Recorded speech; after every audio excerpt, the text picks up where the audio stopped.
interested doing haunted tours because we were looking for something new to offer the patrons of the library, and I've been holding haunted tours in historical places for my children for a long time. I homeschooled, and it was a good way to teach histories, to talk ghosts.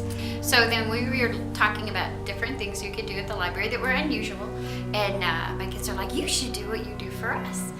We were just using legends the first year, and I didn't do the speaking the first year. I just did arrange the tour and did all the tickets and stuff, but there was another historian working at the library, and he did the telling the stories, and then he left the library, so then the next year I had to do more. I thought I would do it for a couple of years, and then it would be done. You know, I didn't think it would grow. I was interested in the history part of it, so I had to learn how to research, and that was kind of a progression. You know, I would go down to the library and ask the ladies if they heard any weird stories, and then I would go from there. But now I'm finding my own. We were going to offer one, and the bus filled up within 2 days, so I was like, okay, we'll offer another one. So I did 2 the first year, and then after that we did one every week during the fall. And then as they grew, then it got to be a year-round thing. So we started offering other things besides the bus tours. So I never knew or never thought in my wildest dreams that it would turn out this big. I have a lot of favorite stories.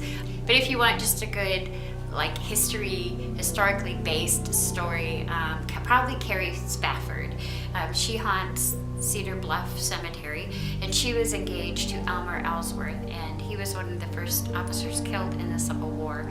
And they were betrothed, and he went off to go to Washington with Lincoln because he knew him, and he died there in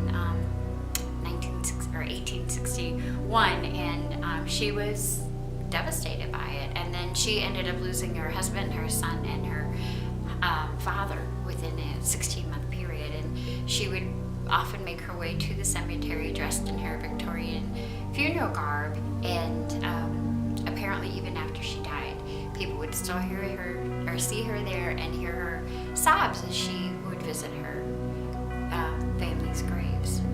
But one of the ones that really surprised me was this one story of a witch that I wasn't expecting at all. I moved to Rockford when I was 18, and the witch Beulah craze was very big when I moved here. In fact, that was probably the first local legend that I wrote out to check out.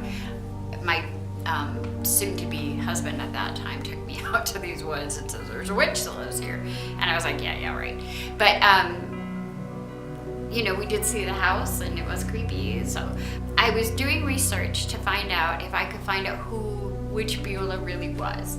There's one story of her on Meridian, out on Meridian Road, on McGregor Road, off of Meridian Road. And then there's another story of her being out by Bloods Point Cemetery. So I wasn't sure what was happening there.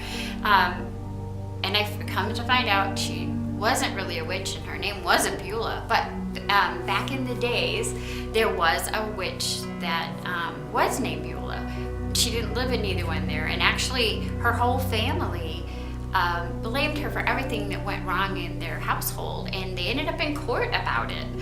The judge told them that they had to separate, because they were causing all this ruckus. They would hold her down, they would fight, and the neighbors would get involved. And so he just thought, for everybody's sanity, that the girl needed to leave the family. So the husband took her side, and he left with that girl, and the other family members moved away out of that house. They stayed in the house because she made her living selling vegetables out of her truck. It was a truck garden.